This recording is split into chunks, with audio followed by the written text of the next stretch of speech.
ശുഹ്റാം പാടത്ത കായലിൽ സാലിഹ് മൗല നിലാവേ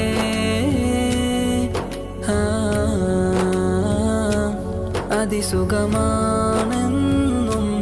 അജബുകളാൽ തിങ്ങും അഹദിൻ നൂറുലെങ്കും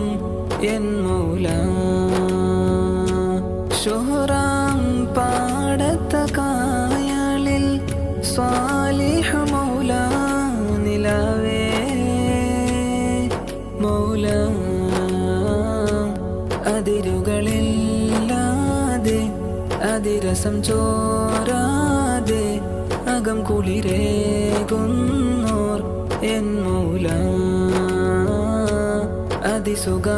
അതിസുഖമാണെന്നും അജബുകളാൽ തിങ്ങും അഹദി